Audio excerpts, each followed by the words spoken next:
Alors, nous en sommes rendus à la 4e émission avec l'abbé François Kibwenge, Détruis l'autel de tes pères. Accueillons-le chaleureusement. Merci encore de votre présence. Nous continuons notre réflexion sur ce thème très important pour nous, pour nos familles, pour notre postérité, pour le fruit de nos entrailles. Nous avons besoin de détruire l'autel de nos pères pour que le fruit de nos entrailles reçoive la bénédiction que Dieu a fait couler sur nous à travers la promesse faite à Abraham. La parole de Dieu nous dit dans la lettre à Galates, le chapitre 3 en particulier, que si nous sommes en Christ, n'est-ce pas, nous sommes héritiers selon la promesse que Dieu a faite. En Christ, héritiers selon la promesse que Dieu a faite à Abraham. Donc, Dieu veut que nous puissions changer de père, entrer dans la paternité d'Abraham. Dieu veut, parce que dans cette paternité, il y a une promesse. Dans cette paternité, il y a une bénédiction.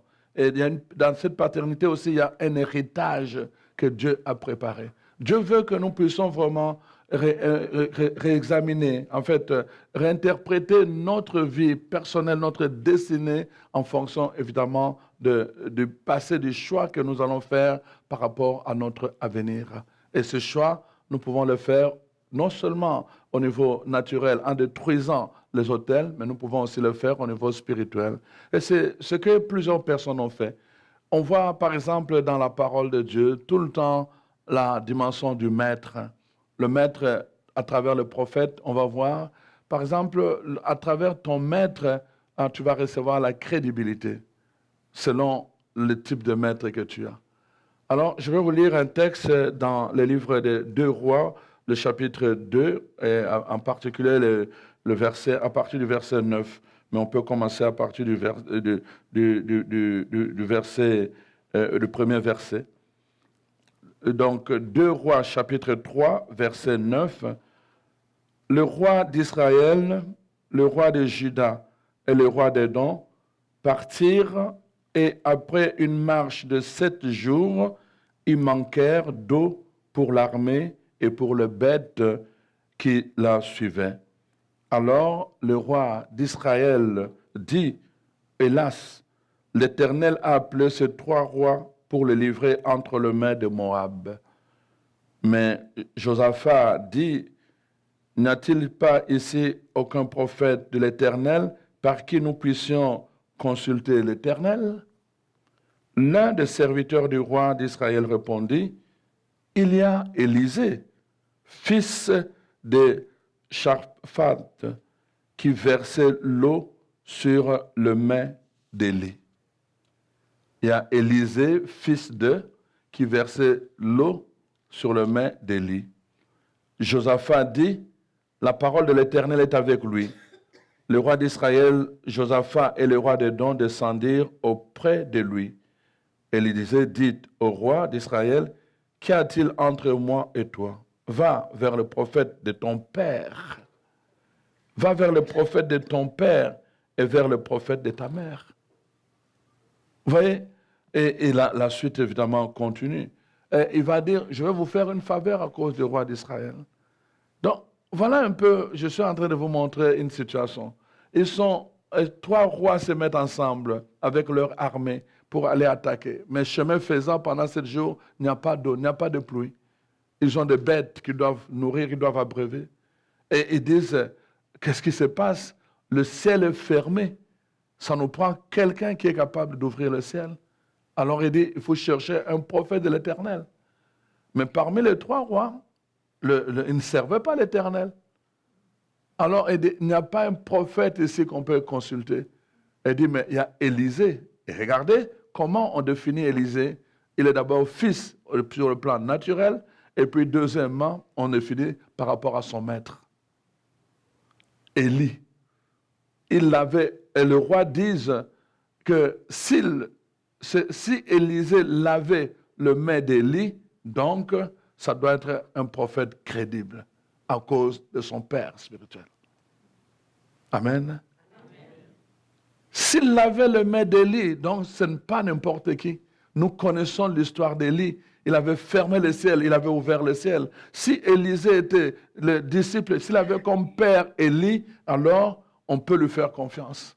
Et c'est comme ça qu'ils viennent vers Élisée, à cause de son père. C'est pour ça que je vous ai posé la question hier, quels sont tes pères et qui est ton père?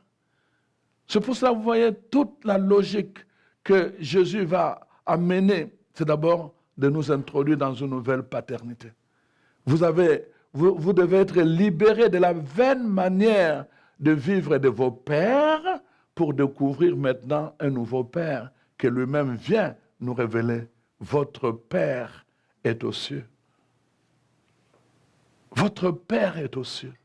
Quand vous entrez dans cette paternité-là, quand vous entrez dans cette relation avec ce Dieu-là que Jésus vient nous révéler, alors vous entrez dans la bénédiction de Dieu. Vous entrez dans les œuvres, dans l'héritage que Dieu réserve à ses enfants. Vous entrez dans la faveur de Dieu. Et les choses anciennes, la parole de Dieu dit, s'en ont allé et les choses nouvelles commencent. Parce que vous entrez dans cette paternité nouvelle, la paternité de Dieu. Amen. Élisée donc a un père, et c'est à travers ce père-là que comment il s'est défini. Nous avons besoin vraiment de redécouvrir cette dimension. Je vous dis, je suis en train de vous dire ceci, bien sûr qu'il y a des trônes dans nos familles, bien sûr qu'il y a des autels qui sont déjà dressés par des alliances qui ont été faites sans nous, mais qui ont des conséquences sur notre destinée, mais il y a quand même cette possibilité, cette opportunité que Dieu nous donne aujourd'hui de pouvoir le briser pour commencer un nouvel autel. Il dit, détruisez l'autel de vos pères et construisez-moi un nouvel autel sur un lieu plus élevé. Deux choses. Quand Dieu appelle Jérémie, dans le premier chapitre, la vocation qu'il lui donne est dit, n'aie pas peur d'eux, sinon je te ferai trembler devant eux. Voilà, je te donne la mission de déraciner d'abord et de planter ensuite, de détruire d'abord et de construire ensuite. Le problème de plusieurs chrétiens, c'est là. Ils ont construit sans d'abord avoir détruit. Ils ont planté sans d'abord avoir déraciné. Et alors, ils s'étonnent que dans leur champ, qu'il y ait la bonne herbe, ou plutôt le blé, mais aussi la mauvaise herbe en même temps. Et ça vient leur jouer de tour. Ça vient étouffer, comme je vous disais. Les épines vont étouffer votre semence. Je vous ai dit, les pierres vont étouffer les racines de votre semence. Nous avons besoin, justement, de travailler, de déraciner d'abord, d'enlever. Vous devez enlever tout ce qui est pierre pour rendre la terre fertile. Vous devez déraciner tout ce qui sont des plantes qui peuvent envenimer le plante que vous voulez, la semence que vous voulez jeter. Vous devez d'abord enlever, le brûler même. Vous devez rendre votre terre fertile pour que la bénédiction de Dieu puisse produire. Comme je vous dis, le problème est à ce niveau-là. Donc plusieurs personnes veulent voir la bénédiction de Dieu, ils veulent voir la grandeur de Dieu, ils veulent voir la puissance de Dieu. Malheureusement, ils ne commencent pas par le commencement. D'abord, détruisez avant de construire, déraciner avant de planter. Et c'est ça, justement, le secret de détruire. Il dit, détruisez d'abord l'autel. Remarquez, nous allons lire le texte bientôt, remarquez que comment Dieu commence d'abord par dire, la parole de Dieu dit, Gédéon est allé construire par lui-même un autel. Et Dieu lui dit, non, ce n'est pas toi qui dois construire par toi-même l'autel. Mais moi, je te dis, commence d'abord par détruire, ensuite tu construiras à tel endroit un autel pour moi. Nous prenons beaucoup d'initiatives par nous-mêmes, mais Dieu nous montre comment nous devons faire. Il avait construit un autel. Dieu dit non, tu procèdes mal, tu dois d'abord détruire. Nous voulons construire dans notre vie. Nous voulons construire dans notre vie spirituelle. On passe de retraite en retraite, de séminaire en séminaire, de congrès en congrès, pour construire notre vie spirituelle. Mais le point de départ, Dieu vient nous corriger aujourd'hui que nous ne pouvons pas construire sans d'abord détruire quoi? L'autel de nos pères. Parce qu'ils sont en contradiction avec ce que Dieu veut. La parole de Dieu dit clairement, est-ce que comment les ténèbres peuvent habiter avec la lumière? C'est impossible. Les deux ne peuvent pas cohabiter. C'est pour cela qu'il y a des choix qu'il faut faire. Et les choix que Dieu nous propose, c'est de détruire.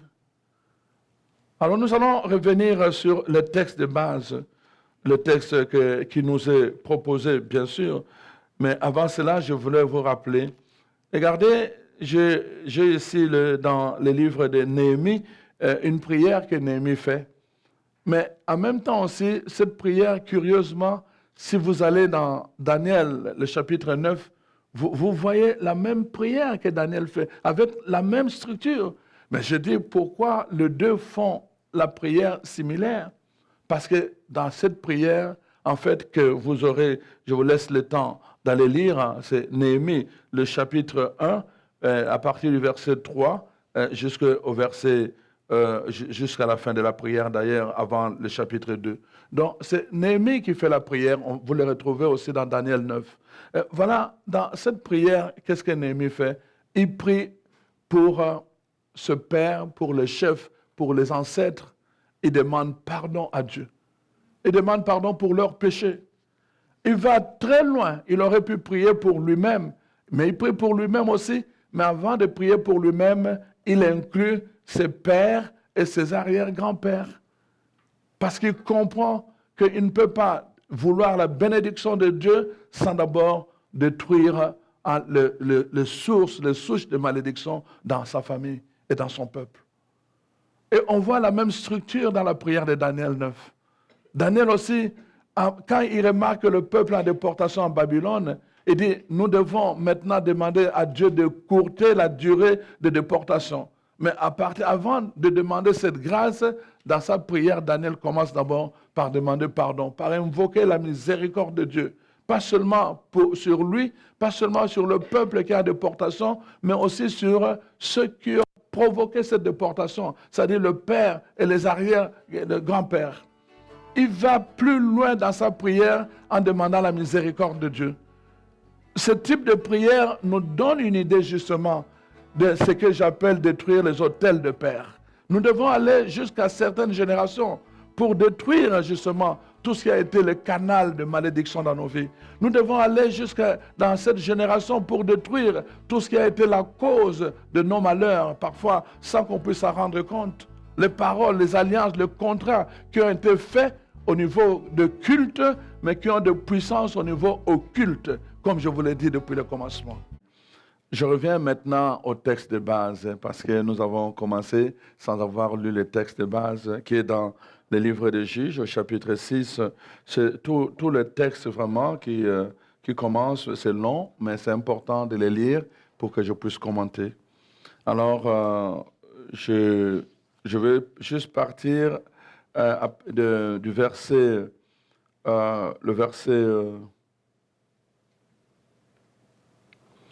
le verset 11. Et j'expliquerai le début, évidemment. Puis vint l'ange de l'Éternel, et il s'assit sous les térébintes d'Ophra, et qui appartenait à Joas, de la famille d'Abiézer. Gédéon, son fils, battait du froment au pressoir pour le mettre à l'abri de Madian. Remarquez, pour parler de Gédéon, on situe déjà son grand-père et puis son père. Voilà. Alors, donc, pour mettre son blé à l'abri de Madian, l'ange de l'Éternel lui apparut et lui dit, « L'Éternel est avec toi, vaillant héros. » Gédéon lui dit, « Ah, mon Seigneur, si l'Éternel est avec nous, pourquoi toutes ces choses qui sont arrivées? Et où sont tous ces prodiges que nos pères nous ont racontés quand ils disaient, l'Éternel ne nous a-t-il pas fait monter hors d'Égypte, maintenant l'Éternel nous a abandonnés et il nous a livrés entre les mains de Madian. L'Éternel se tourna vers lui et dit, va avec cette force que tu as et délivre Israël de la main de Madian. N'est-ce pas moi qui t'envoie? Gédéon lui dit, ah mon Seigneur, avec quoi délivrerai-je Israël? Voici, ma famille est la plus pauvre en Manassé et je suis le plus petit dans la maison de mon père. L'Éternel lui dit, mais je serai avec toi et tu battras Madian contre un seul homme. Gédéon lui dit, si je trouve grâce à tes yeux, donne-moi un signe pour montrer que c'est toi qui me parles. Alors, finalement, je saute, là j'étais au chapitre, verset 17, pardon, et alors, bon, maintenant je saute, je vais au verset 24. Gédéon bâtit un autel à l'Éternel et lui donna le nom de l'Éternel paix. Il existe encore aujourd'hui à Ophra, qui appartenait à la famille d'Abiézer. Et dans la même nuit, l'Éternel dit à Gédéon, prends le jeune taureau de ton père et un second taureau de 7 ans, renverse l'autel de Baal qui est à ton père et abat le pieu sacré qui est au-dessus. Alors tu bâtiras ensuite et tu disposeras sur le haut de ce rocher un autel à l'Éternel ton Dieu. Et tu prendras le second taureau et tu offriras à un holocauste avec le bois de l'idole que tu auras abattu. Amen. Alors, l'histoire continue. Donc, moi, je voulais d'abord vraiment vous mettre dans la bouche, mettre la salive un peu dans la bouche avec ce texte-là. Et maintenant, je vous explique. Voilà, ce peuple, le peuple de Dieu, à un moment donné, vit l'expérience d'un abandon. Leurs pères leur ont parlé des exploits que Dieu avait faits quand il les a délivrés de la main de Pharaon, le puissant Pharaon. C'est devenu juste comme une histoire.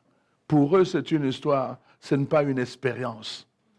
C'est une histoire, simplement, on leur dit, ah voilà, Dieu avait agi avec notre peuple, il a fait ceci, mais eux, ils sont en train de vivre une expérience différente. Et alors, donc, finalement, chaque fois, ils vont travailler les champs, et quand arrive le moment de récolter, le peuple de Madian vient avec des chats, avec des chevaux et tout le reste. Ils viennent, non seulement ils vont ramasser le fruit, mais ils vont piétiner aussi pour que rien ne puisse rester et qu'ils n'aient rien à manger. Et ils vont prendre leurs bêtes, ils vont prendre tout ce qu'ils ont comme bien. Ils ramassent ça, ils s'en vont. Chaque année, ils refont la même chose. Et de sorte qu'il était obligé d'aller battre le blé et d'aller se cacher dans le rocher pour pouvoir tenir, pour pouvoir le mettre à l'abri de Madian. Et c'est là que l'ange du Seigneur vient lui apparaître. Alors, voilà, quand l'ange lui apparaît, comment Dieu voit un Gédéon? Il le voit comme un vaillant héros. C'est ça, en fait, la destinée de Gédéon. Un vaillant héros. C'est sa destinée. Mais cette destinée ne peut pas s'accomplir tant qu'il reste dans, n'est-ce pas, dans l'héritage de ses pères. Malgré l'autel qui était dédié au dieu Baal, malgré le pieu sacré, voilà ce que vit comme expérience la famille de Gédéon. Ils sont, vous avez entendu, nous sommes la famille la plus pauvre de Manassé. Malgré leur autel, ils vivent dans la pauvreté extrême. Ils ont déjà un autel, mais qui crée la pauvreté. Et alors, vous voyez, ils mettent maintenant en doute la présence de Dieu, la bonté de Dieu, la puissance de Dieu. Où sont ces exploits que nous ont racontés nos pères? Donc, en fait, si Dieu est avec nous, mais pourquoi ce malheur? C'est comme ça que les gens réagissent dans leur vie quand ils ont l'impression que Dieu n'existe plus. Quand ils font des expériences de tourner en rond, quand ils font des expériences de conséquences des autels de leur père. et qui sont dans la pauvreté extrême. Ils travaillent beaucoup et d'autres viennent ramasser leurs fruits. C'est ça qui arrive. Ils commencent à blâmer Dieu. Où est ce Dieu? C'est ça. Où est Dieu? Mais Dieu le voit dans sa destinée comme un vaillant héros. Mais cette destinée ne peut pas se réaliser dans cette famille qui est pauvre, extrêmement pauvre, à cause de cet autel et ce pieu sacré. C'est pour cela que Dieu dit non, tu ne peux pas bâtir un autel pour moi tant que cet autel est là. Parce que ta destinée ne peut pas se réaliser tant que tu restes encore attaché à cet autel-là. Tu dois d'abord, premièrement, tu prends le taureau que ton père avait préparé pour l'Holocauste, tu le retires, prends l'autre de 7 ans, et alors tu vas détruire l'autel de ton père. Tu vas briser le bois sacré. Avec ce bois-là, tu vas mettre du feu pour, n'est-ce pas, l'Holocauste que tu dois faire, les sacrifices que tu dois offrir à l'autel que tu bâtiras pour moi. En d'autres termes, réduis tout ce qui est résidu de cette ancienne tradition, cet autel en poussière. Alors seulement tu vas voir ma bénédiction. Et la parole de Dieu nous montre à partir de ce moment que Dieu est intervenu pour lui dire, n'aie pas peur, moi je serai maintenant avec toi. À partir du moment où tu brises l'autel de tes pères, je serai avec toi et je vais me manifester. Effectivement, la parole de Dieu nous montre, Josué est venu et là il dit, prends quelques hommes vaillants avec toi pour aller attaquer. N'attends plus qu'ils viennent. Toi, maintenant, tu vas aller les attaquer, chez eux. Et il dit, mais on n'est pas nombreux. Il va chercher 3000 hommes. Il dit, non. Si tu vas avec 3000 hommes, tu vas penser que tu as gagné à cause du nombre. Tu vas penser que tu as gagné à cause du nombre. Réduis-les. Le 300 par rapport à 3000, c'est combien? 10%? Ah, je ne peux même pas compter sur vous. Bon, enfin, bon, alors réduis-le à 300. Donc, c'est passé de 3000 à 300 seulement. 300 personnes pour aller attaquer ces armées-là qui venaient les envahir. Et dit oui, pour que tu apprennes à ne pas compter sur le nombre, mais que tu apprennes à compter sur moi. Pour voir ma puissance, tu as besoin de voir que je peux agir même à travers une minorité. Et alors, il prend 300 hommes. Ils attaquent ces gens-là, ils les attaquent, ils les réduisent en poussière. Et c'était la fin de leur calvaire. Amen. C'était la fin de leur calvaire. Les chapitres qui suivent, on ne parle plus de la famine. Les chapitres qui suivent, on ne parle plus de la famille la plus pauvre. Les choses changent. Ils récupèrent leurs biens et ils prospèrent. On parle maintenant de la prospérité. La prospérité arrive après la destruction de l'autel de père. Amen. C'est important, chers frères et sœurs. Nous avons des autels comme ça que nous devons briser. J'arrive dans une famille vraiment de croyants, des gens qui sont tout le temps en adoration, Et qu'est-ce que je vois? Un cheval. Moi, je vais pour admirer le cheval, tout bonnement. Pour moi, c'était comme une statue, une œuvre d'art. Pour moi, c'était une œuvre d'art. Mais non, mais pour eux, ça avait une autre signification. Et bien alors, il commence à m'expliquer, tu vois, quand la trompe est levée vers le dessus ou vers le bas, ça c'est malchance. L'autre là, ça porte bonheur et tout le reste. Je dis, l'éléphant, ce morceau de bois porte bonheur. Est bien placé dans la maison. On a des autels qu'on a placés comme ça.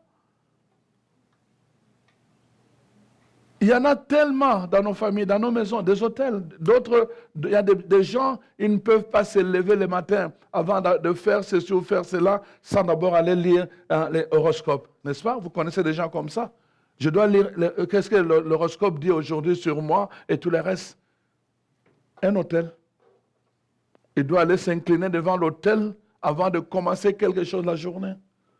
L'horoscope est devenu comme un autel devant lequel on va faire des sacrifices, l'inclinaison. Et toute notre comment je veux dire, notre engagement dépend de tout ce que les gens disent, que ça coïncide ou pas. Oh, mais oui, vraiment, tout ce qu'ils disent là-bas, ça coïncide. Je veux bien, tout ce qu'ils disent là-bas, ça coïncide. Mais quand est-ce que tu vas dire tout ce qui est dit ici, ça coïncide aussi?